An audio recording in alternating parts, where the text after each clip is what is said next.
everybody, welcome in. It's another episode of Landmark Live, a production of the Platte County Landmark newspaper, and we are excited about a special topic tonight with our old friend Greg Hall, longtime sports media critic in Kansas City. Welcome in. Hey, this is my co-partner. Yeah, I'm not Greg Hall. Yeah. No, this is Brad Carl. If you haven't seen Brad in a while, he's been off the show. We had our old friend Chris Kamler filling in for a show or two. Shout out to fake Ned, Chris Kamler, who couldn't be here tonight. His son suffered a broken jaw in a baseball game over the weekend, so Chris is dealing with that tonight and some other drama. Fake Ned has also got to go in for a knee replacement. Did you know that? I thought that was all a joke. No. That's real? That's the real deal. I can't imagine why he needs new knees. It's too much running. Man's an athlete. Man is an athlete. Definitely. Umpire. He's an umpire. Yeah. Well, that's how he hurt his knees. Yeah, and he's a PA announcer. He does it all. He's got a big mouth. He does it all. Cameron does it all. Shout out to Chris. But anyway, tonight we've got to move on to the important topic in sports media, the controversy surrounding Kevin Kietzman and Sports Radio 810 over some controversial comments that Kietzman made about Andy Reid and family. So we'll get into that with our friend Greg Hall. And why don't we just go ahead and move on into Greg, because Greg's got a lot to say on this topic as a former employee of Kietzman and 810. So Greg, come on in, my friend. Good to see you. The studio audience is going to clap. Good to see you, Brad. Nice to see you, Good to Greg. see you guys, gentlemen. Yeah, the studio audience is just going wild. Tone down the crowd noise. Tell those guys to relax out there. Greg. Both of them. Greg, this is right up your alley. I kind of wish you were still doing an off-the-couch column at this. I thought the same thing. Maybe this might bring you back out. Yes. But. You know, the Off the Couch was a great time. I really enjoyed doing it, and I even went back, kind of looked at some old columns, just kind of refreshed me, today. So I'd be ready to talk here. Not sure that that's going to be true or not, but it was such an exciting era in Kansas City, and Kietzman's a huge part of that. I mean, my gosh, 22 years at that station. And the station didn't even really exist. Talk radio didn't even really exist. Don Fortune had he did 3-4 hours on 980 for the afternoon. But that was a news talk station, weather. Pete Enoch and Saran had 1510 over there, and they did some morning sports talk, and then they did some national stuff. But that was a day-night station that went off the air. So Kevin and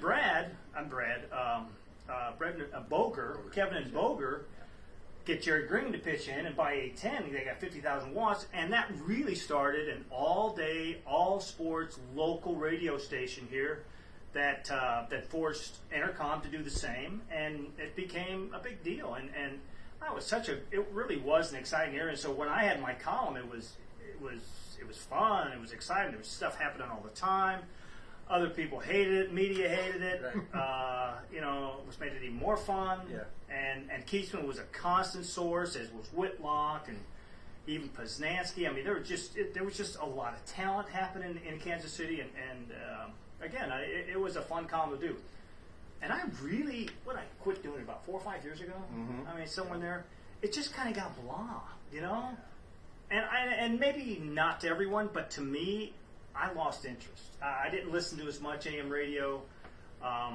Wasn't that much going on. I kind of think that the talent got staid and complacent, and maybe that's why Kevin decided, hey man, I'm going to ratchet this sucker up. Let's get that OTC. He definitely ratcheted it up. I mean, he went from being outspoken and he's always been bold and had bold opinions, but it seems like he crossed the line into being a dick.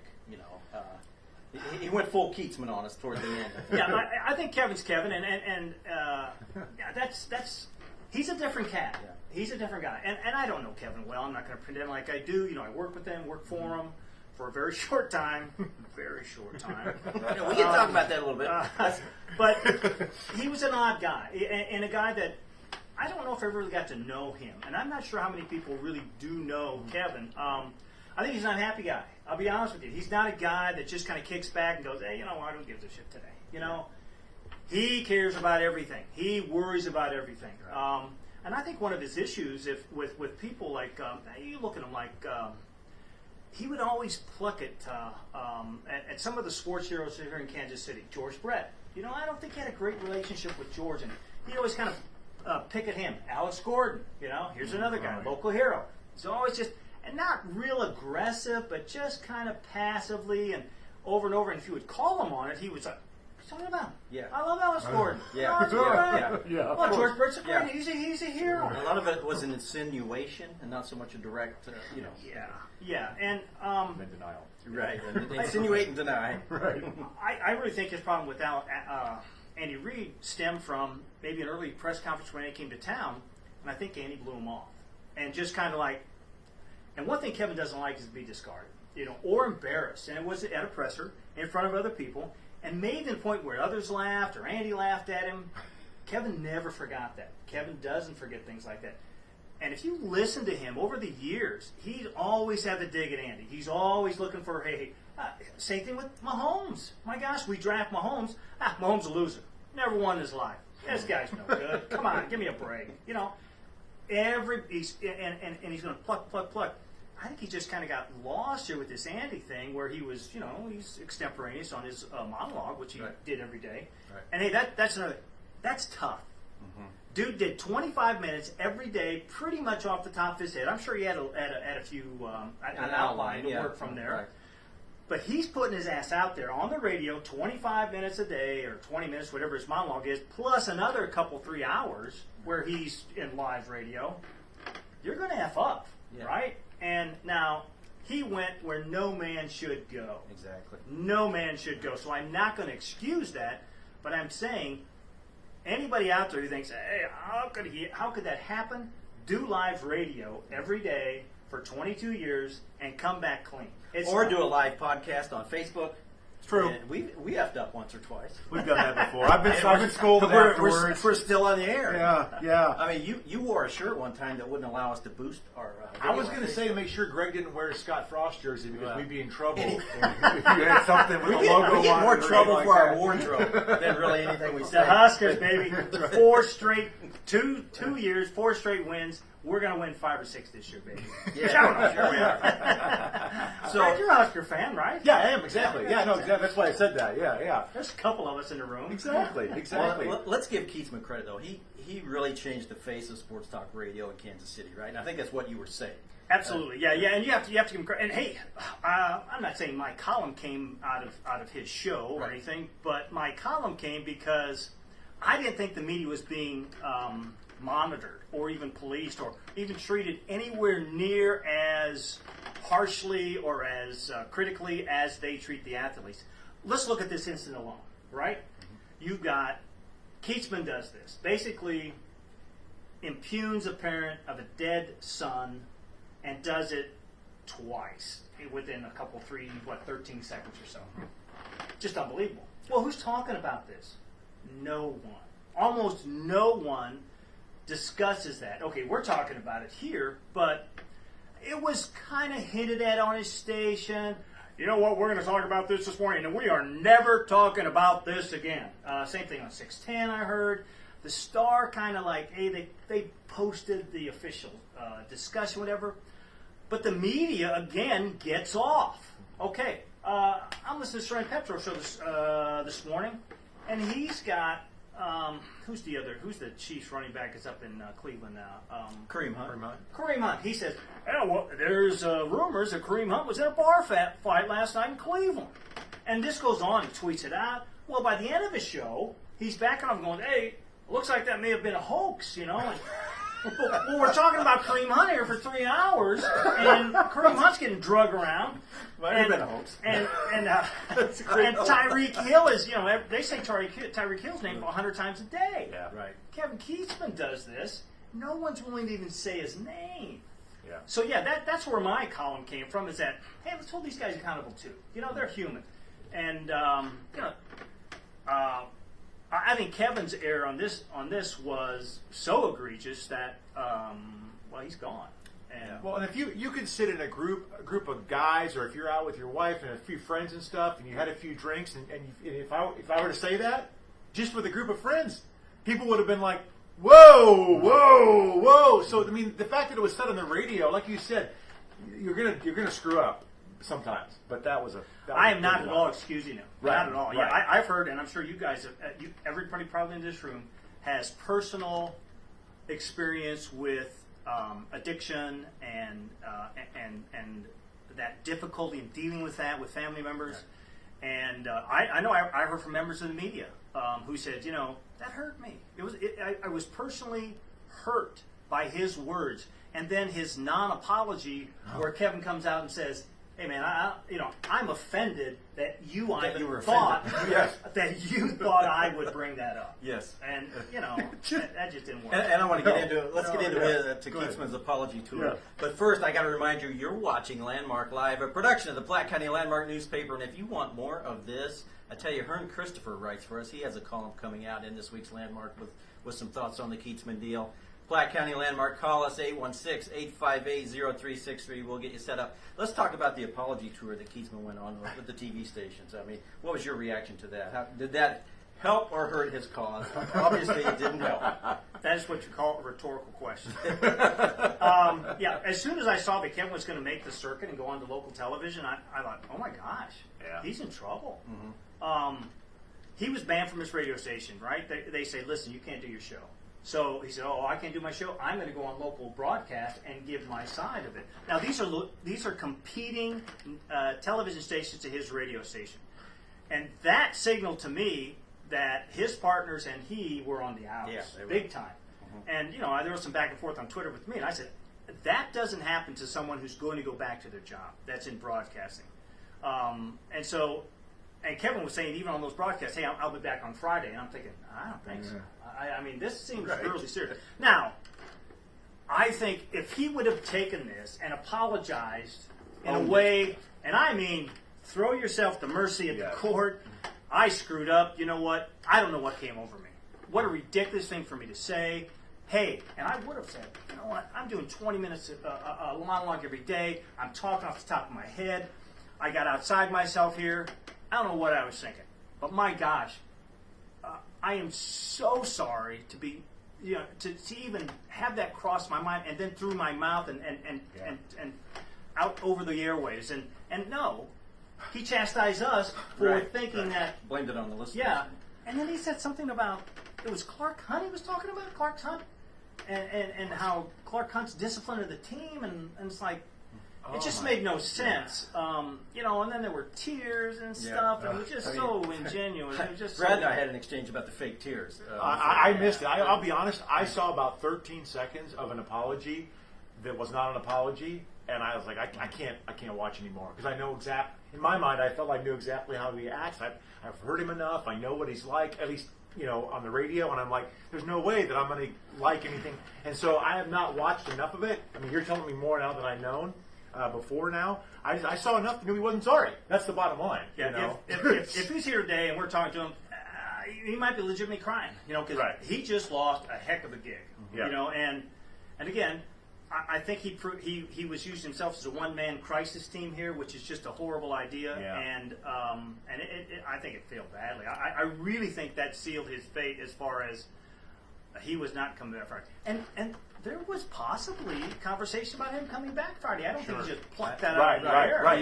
He wouldn't have said that if there hadn't been some conversation. But your apology just now that you gave, as if you were him, that's exactly what it should have been. That's exactly what I would have done, because at some point, look, when you were talking earlier about him and you said that people don't really know him, but what you know about him is, he doesn't like to be, embarrassed. He doesn't like to be, felt like he's not being heard. And that's an ego issue. Look, you don't have to listen to Kevin Kietzman for more than about a half an hour to know. And look, all these guys do, right? I mean, they all got egos, right? We do too. Sure, we all do. Sure. But point being that you have to turn that off and be a human being at some point. And it didn't sound to me like he turned that off when he went on TV. Very much. I didn't see any of that. Yeah. And now, when he went on TV and he said the Chiefs are not returning his call, Andy Reid's not returning his call. It's one thing Andy Reid's not returning his call, but for the Chiefs organization to not return Kietzman's call, to even give him a chance to apologize, when the Chiefs and that radio station have a contractual relationship, that was kind of a warning sign that, hey, things aren't real peachy between the Chiefs and the station right now. Well, how could they be? Yeah, absolutely. And there's a lot of speculation that the Chiefs made this call, that the Chiefs fired Kevin Kietzman, which they may have.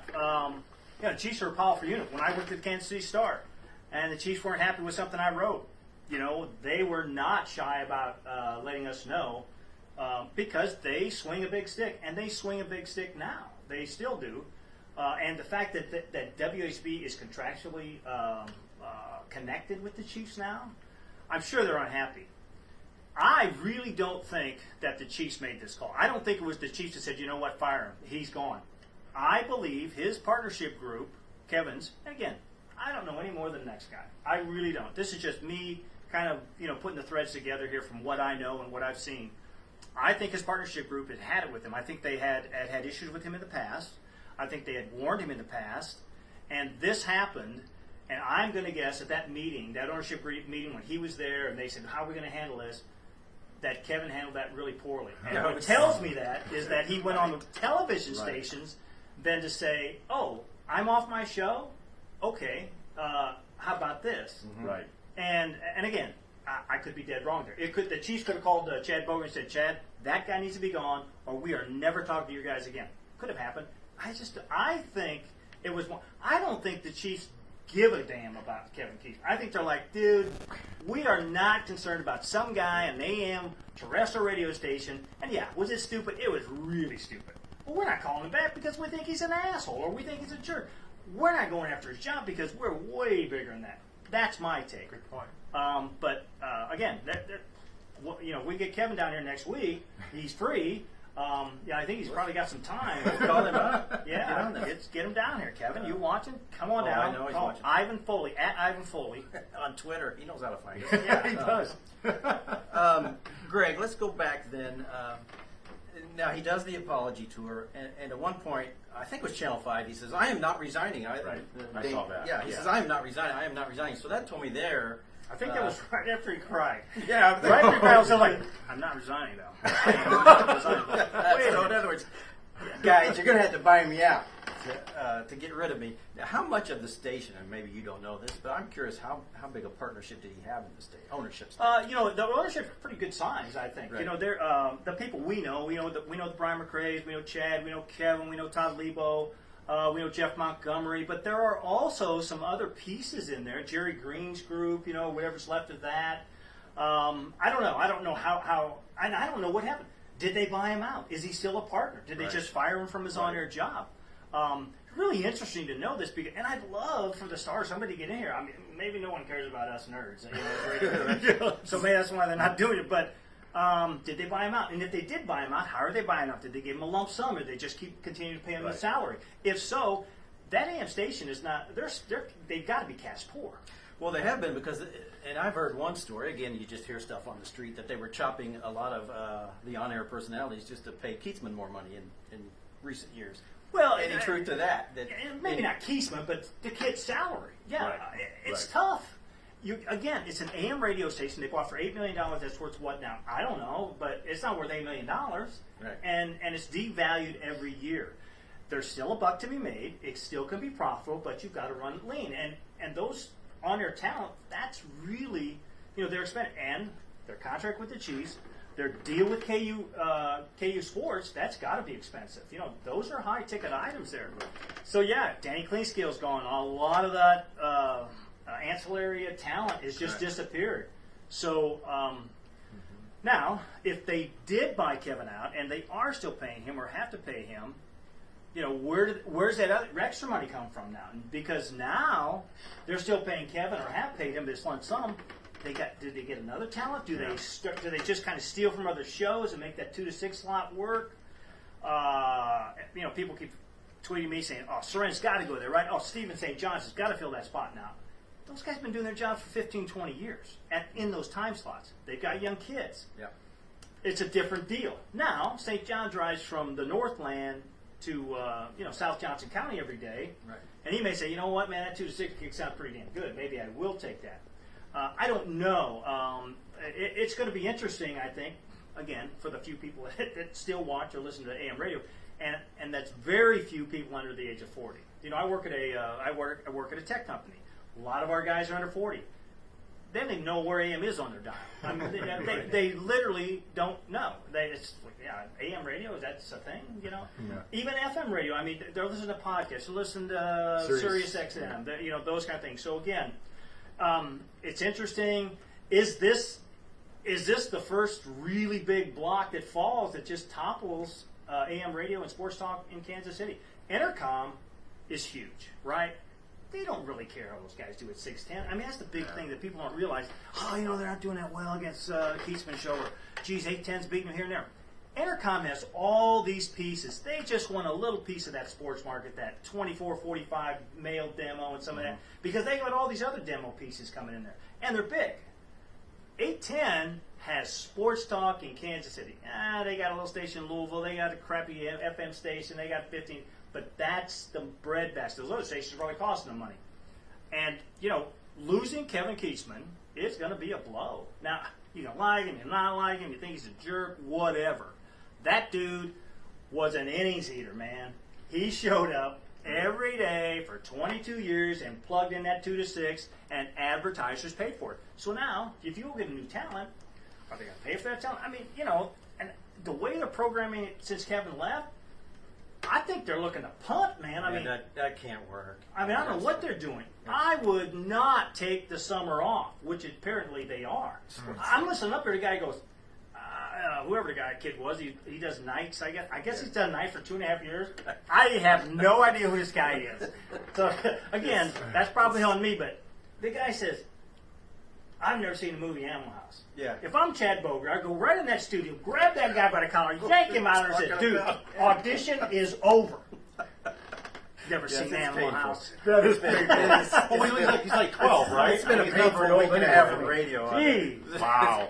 Wow. I wouldn't even let the guy in my house.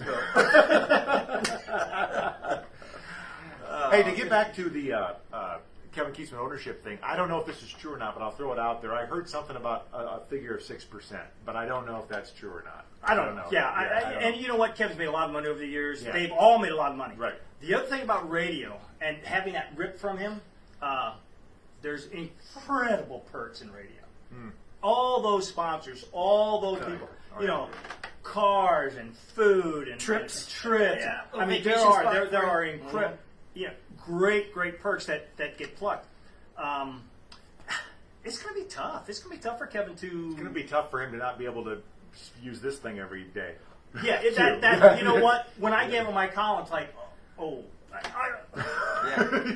don't have that. I don't have that. Right, exactly. So when you don't have that anymore, Yeah. which makes you think, which is why another talk that's going on Twitter is what's he going to do? Is he going to, is he going to go back on the air somewhere? Will it be in town? Will it be somewhere else? Will he do the Fesco thing and go to St. Louis? I just think he's hurt his brand so badly and nationally that he's a pariah. I mean, let's be honest. He took on Andy Reid and the Kansas City Chiefs, and he took it on in a way that got him fired from a 22-year job where he was really, really, really successful at.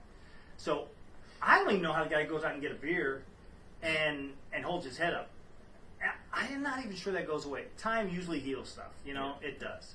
But he's going to be on the golf course a lot, maybe, playing with his buddies, I guess. Well, I don't know. he likes golf, so that's good. We know that.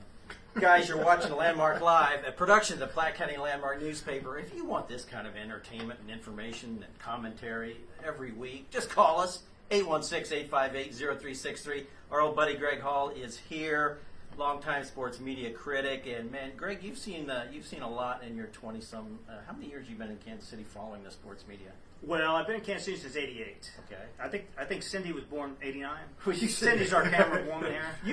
You started out by sending faxes, though, out to that's how long ago you started? Yeah, you know what? '94. Our first son was born, and so I was doing some writing, some marketing stuff, and moved my office at home, and I'd lost that personal connection with people in the office and being able to talk. And so I this is Sport Talk Radio. I've always been a huge sports fan. So I started sending these faxes out that were very similar to the OTC column, and people started reading them on air, and that just shocked. Yeah, wow. I'm like, what? Yeah, I mean, people start to read them. So I got 50 fax numbers from every freaking media outlet I could find, plugged them in my fax machine, and just used to shoot it out like twice a week. And again, more and more people started reading them, and kind of grew from there. Again, I majored in biology in college. I wasn't a writer or anything, but I always enjoyed it and had a little bit of a talent for it. Right. I just didn't know you could really make money at that. And knowing Ivan, I realized you can. Look at the shirt. What? This is an Andy Reid. That's his Andy Reid shirt. Yeah, that's great. I lost a train of thought. I'm sorry. I had really sharp. No, but and then you wrote for the Star. right? Yeah. I wrote for a lot of. I wrote for the Johnson. I started Johnson County Sun. They called me. The Star called me. Right. The Pitch. I did a little TV. And then I kind of the radio thing was really a mistake. The 980 at that time had the Royals, and they called me and said, "Hey, we want you to do the Royals post-game show." And so I was thinking about doing it. Well, then 1510 at the time, Kevin and Chad were putting together, their group, and they wanted Whitlock, and Whitlock and I were tight. And Whitlock said, "Well, okay, I'll come, but you got to bring my buddy Husk." We talked about this. I said, "Jason, maybe you should go there, and I should go there." And we just go. He goes, "No, man, no, you got to come with me." And we sat. I was on a conference call. Kevin Kietzman, Chad, Duke Fry, and me. I think Whitlock was on there. If he could figure out it, he'd work his phone. And I said, "I want to hear from you guys that you guys really." Let's be honest. I was not well liked. I mean, I'm writing this media column. I'm ripping these guys weekly in the Kansas City Star, having fun with it. I was stunned. This is honest to God. I was stunned at how thin-skinned most of the media was. I'm having fun. I am a fun-loving guy. I'm being sarcastic a lot of times. I'm poking at them. Mm-hmm. Occasionally, I do hit hard when I think we've been wrong, but most of it was kind of lighthearted. About 99.8% of the people did not think it was funny if they were being poked Right. at, and that just made me poke a little harder because But anyway, so.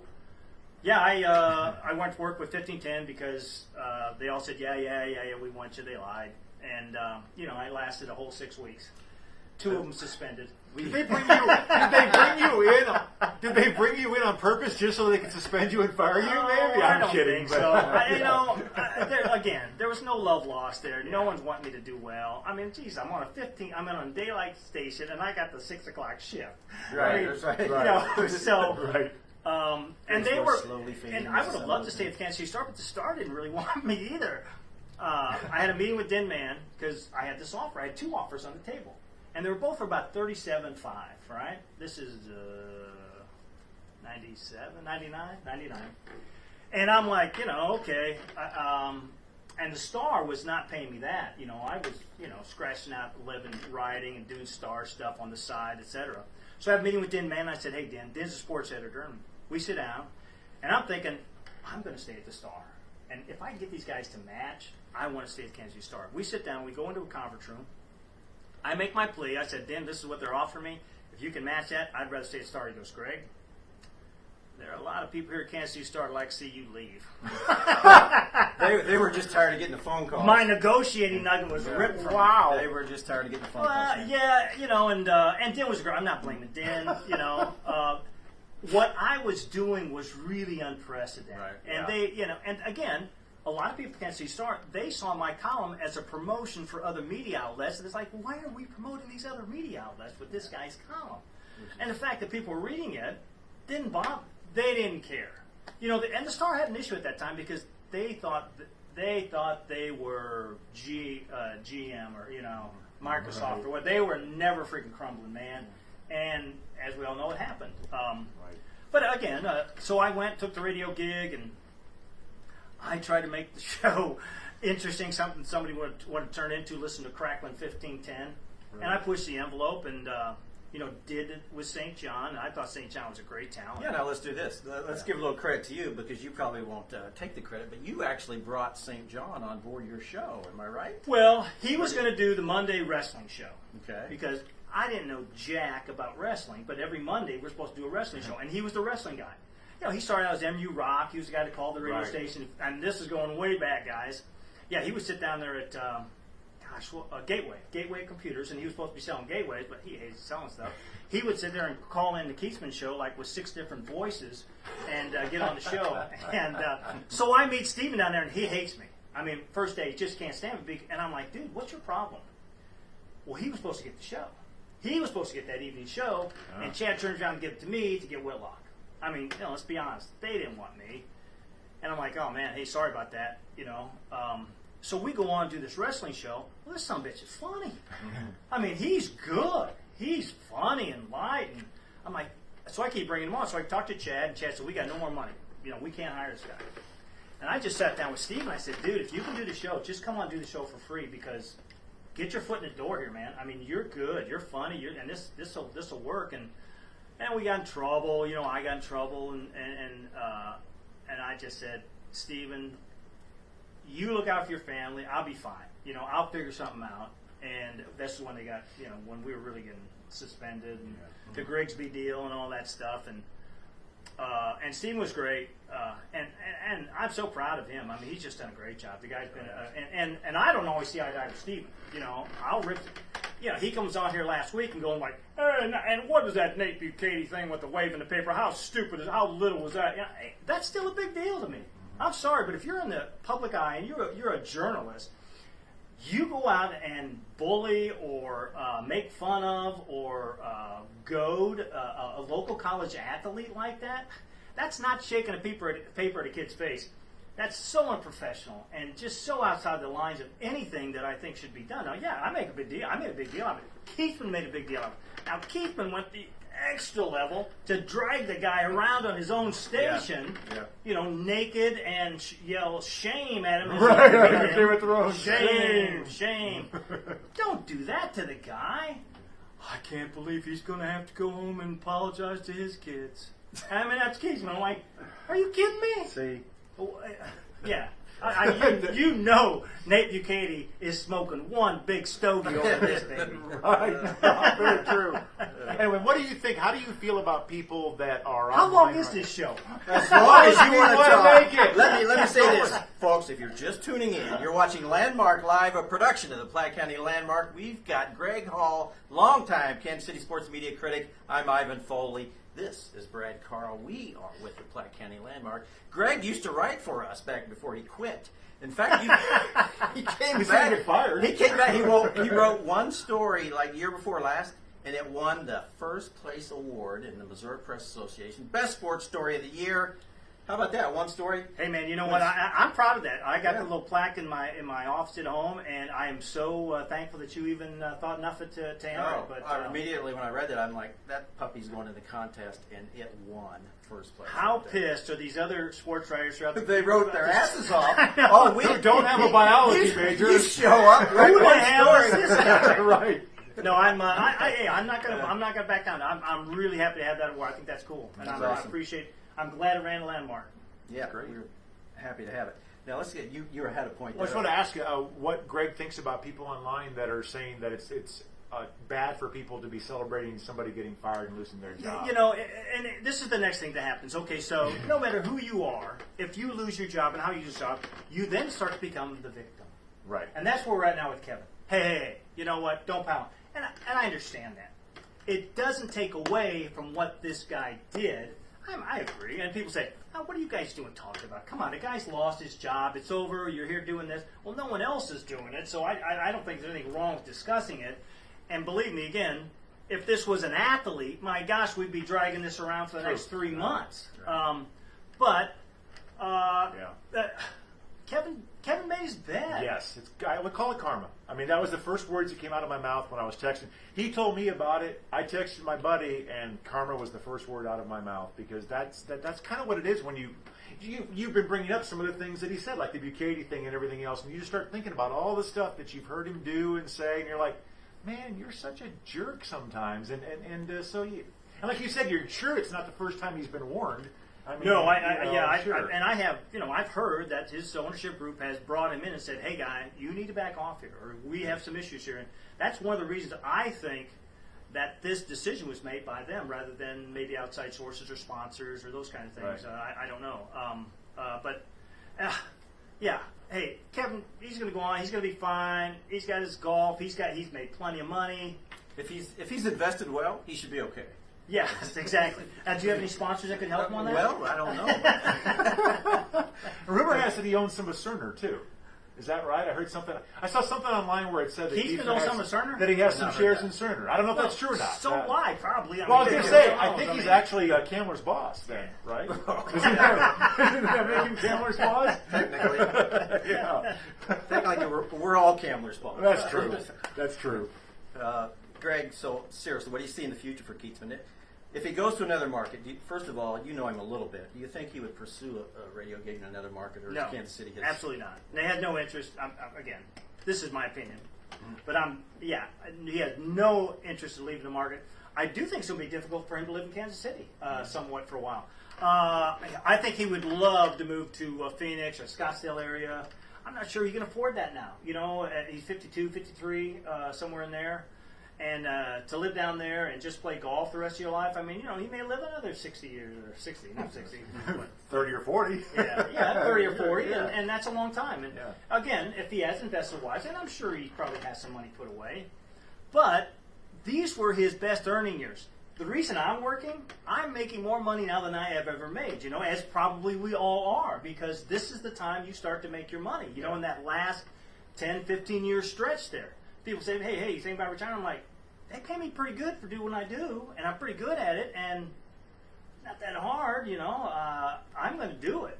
So I'm sure Kevin, while he will kind of go, man, I'm kind of glad that's over a little bit. There'll be some of that. I don't know what he does. Again, his name is so tinged now nationally, not just in Kansas City. He's not a radio guy. No one. I mean, I can't imagine him going on the radio for anybody, or you know, did you want him for a PR person? He's not a PR guy now. He's the guy who said Andy Reid was a bad leader because his kid is dead. You know, I mean, he's a poor disciplinarian, and he's going to be that guy until Kietzman dies. I mean, that's just going to go with you. That's what happens when you say something like that, especially now. 20 years ago, maybe not so much.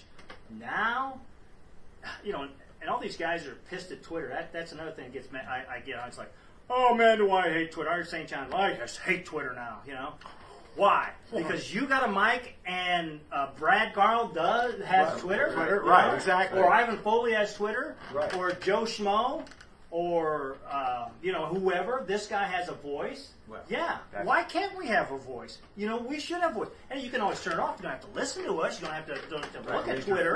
Right. But people want to speak now. Sports Talk Radio used to take calls. They refuse to take calls now. Oh, well, let's see, we take a call. Oh, God, this guy's an idiot. No, we're not taking another. That's why we don't take calls, because everybody in our audience is an absolute idiot. So we can't take calls.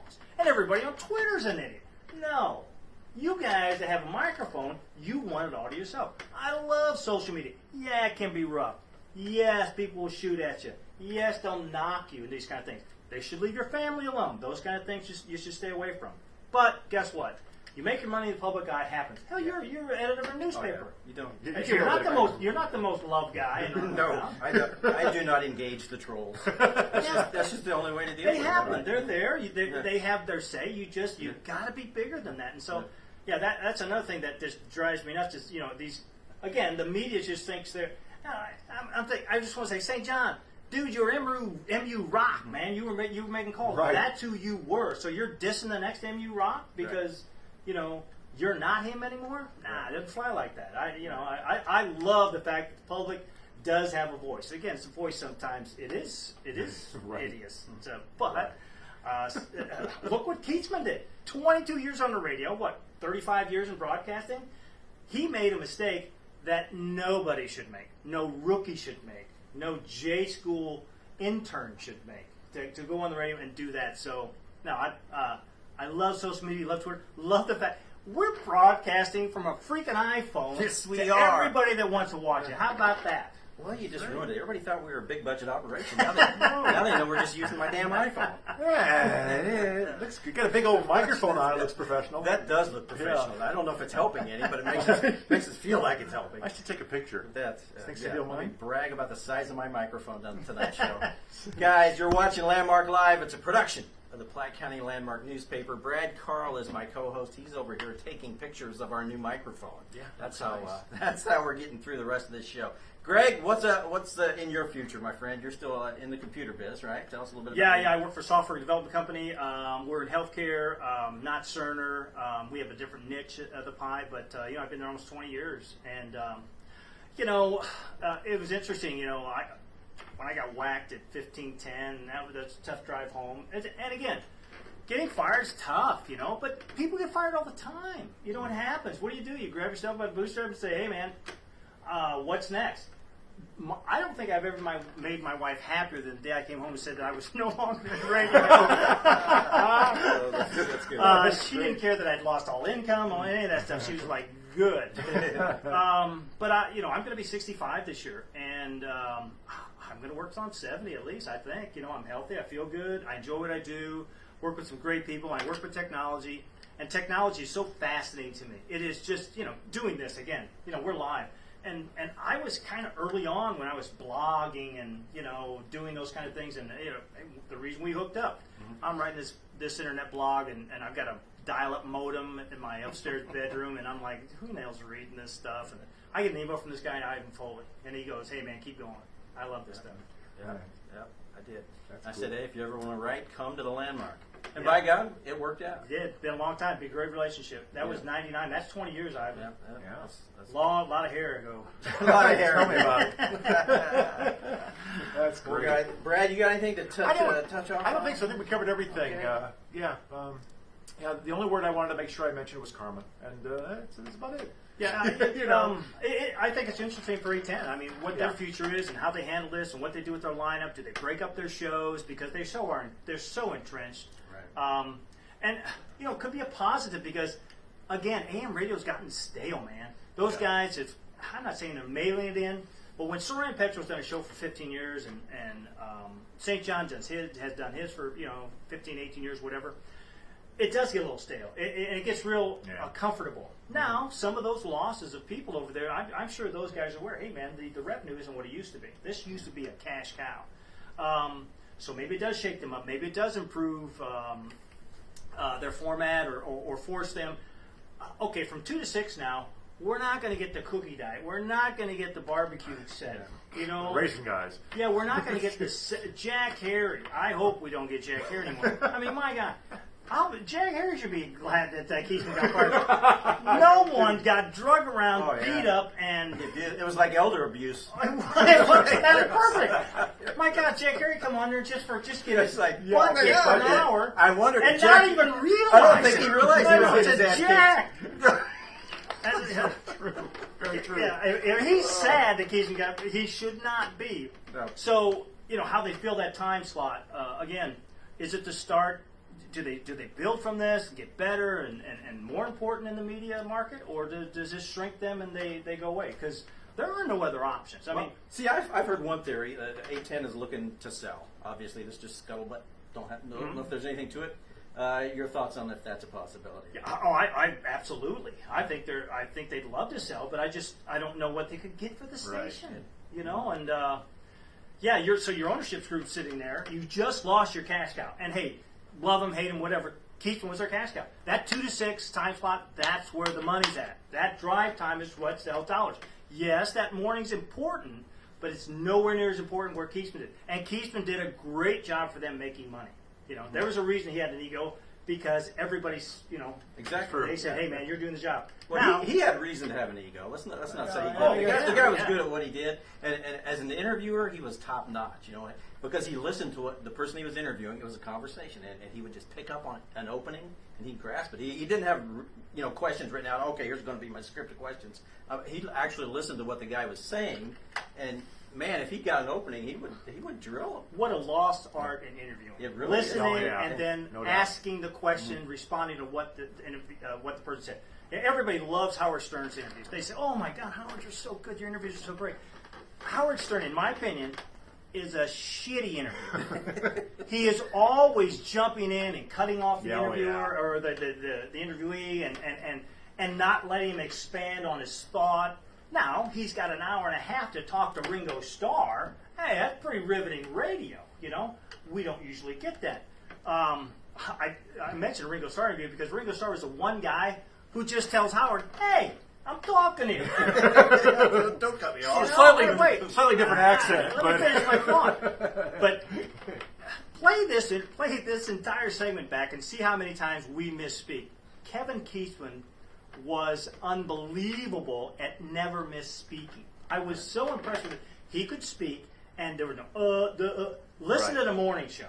Oh my gosh. all time. You listen to Nate Bukaty. Nate Bukaty can't get through 3 sentences.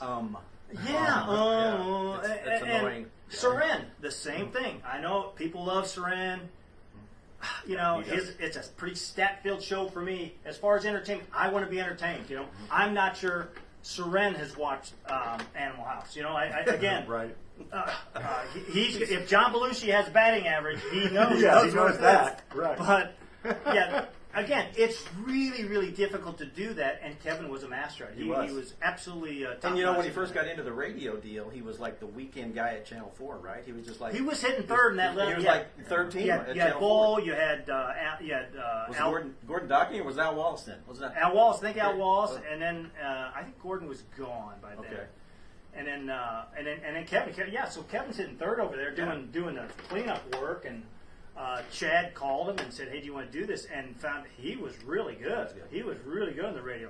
And hey, he was. I never missed his show back then. My gosh, you know, it was fun to listen to. Hey, a lot of dynasties have fallen, you know. Right. And the longer you're on top, the longer you're in the media's eye. Sometimes you just should fade away, you know, and I'm sure, you know, we know some of those people out there that, you know, you see. Would you ever believe that Joe Paterno would be thought of like he's thought of? Yeah. That, you know, Bill Cosby? No, Bill Cosby's America's father. No. Yeah. And it's unfortunate, but we're all human. We all frailties. And sometimes when you're in the public eye and you're there a lot, stuff seeps out, you know. That's why I only do Landmark Live about once every 6 months. we got to make you a more frequent visitor. We do. Yeah. I want to throw one more thing out real quick. I know this is never going to happen. We talked about this briefly. In theory, I'd like to throw Jay Binkley's hat in the ring to take Kevin Kietzman's spot at 810. I know it's never going to happen. He might even still be under contract. I don't really know. But what would be really cool about it is he's the anti-Kevin Kietzman. Like, he would never say he's never said a bad word about anybody in his entire life. He could go on to do that show. You never have to worry about him saying something bad. That's a about good anybody. segue. I mean, what do you guys think they should do with it? Now, Yeah. I love Binkley. I love his football knowledge. He's just, again, I don't want somebody to come on Yeah. here and never say a bad thing. Yeah, I know. I You're want right. somebody that I can quote and put in my column. Yeah, You you're know? right. No, I'm not saying that Binkley can't do that, but that segment needs somebody who's going to push the envelope a little bit. Yeah, you're Kietzman right. was perfect for it. I like Binkley. I think Binkley's a nice co-host. You know, they've got, what's his name now? Brad Porter. Brad Porter, you know, doing.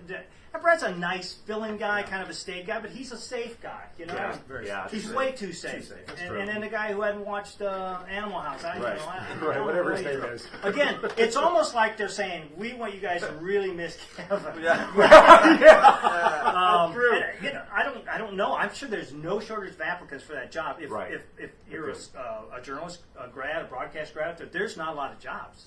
And hey, man, that 2 to 6 slot's open. Now, if you bring somebody in new into this market and put them in the 2 to 6 slot, where you've got Petro and St. John sitting there going, "Okay, this is the guy." No, I think you offer it to them. It'll be really interesting to me to see if they take. If those guys say, you know what, yeah, I want to upset my family life and do that. Again, 2 to 6 isn't terrible, but a lot of stuff happens with the kids in that After school, time frame. yeah. You know, when you're doing when you do the show from 6 to 10, kids are just getting ready going to school. You're Right. home now. That's not the job. Those guys work their rears off. Let's be honest. If you think they're working a 4-hour day, you're Right. crazy. Bukaty, nobody works more hours and harder than that guy. He's got like 17 jobs. I don't know if he's ever home. That's tough, man. That is tough work. So, yeah, it's difficult. It will be interesting to see how they feel that. But I think they got to wrap up. I think they got to ramp up here and get somebody in that I would spot think so. because your audience is real fickle. Man, they are not hanging around. And this interest in who's going to replace Kevin Kietzman is going to last about that long. Yeah, You know? yeah. We're doing this show on Monday night because we figured Tuesday night ain't nobody going to care. Right. Right. You know? The Kietzman It's just stories how that we it go- rolls. Right, Yeah. right. It's very true. Makes Yeah. sense. Yeah, yeah. Everybody's got a short attention span, but hey, this has been a long show, and you know, deservedly so. Right? Deservedly so. We've killed about 45, 50 minutes talking Yeah. about this. Hey, everybody, Platte County Landmark is where you want to go. 816-858-0363. We'll get you all kinds of coverage, editorials, all kinds of good stuff. We've got Chris Kamler every week in the Landmark. I'm really upset Chris wasn't here. Yeah, Yeah, it's it's too too bad. bad. That would have been fun, and we just didn't have enough booze in studio. Chris, hope your son's better. Hope Yes. everything goes well. I did see that video. That was ugly. That was ugly. Teach that kid how to cross home plate, please. I really wanted to make a comment about the catcher, but I thought I didn't want to like go there. It's like, what's the catcher throwing the ball at? You know, I mean, I know he was thinking, I know what he was doing, but it's like the plate's over here, and never Yeah. mind. Yeah, actually. So now I said it on fake TV. So, All right, everybody. yeah. Hey, thanks for joining us. We'll be back soon with another Landmark Live. Until then, thank you, Greg Hall, for coming on. Good to see you. I've enjoyed it. Hey, Thank Brad. you, Greg. Hey, Brad. All right, Brad. We'll see you soon too. No, if you're lucky. Okay. All right. Until next time, guys. Thank you.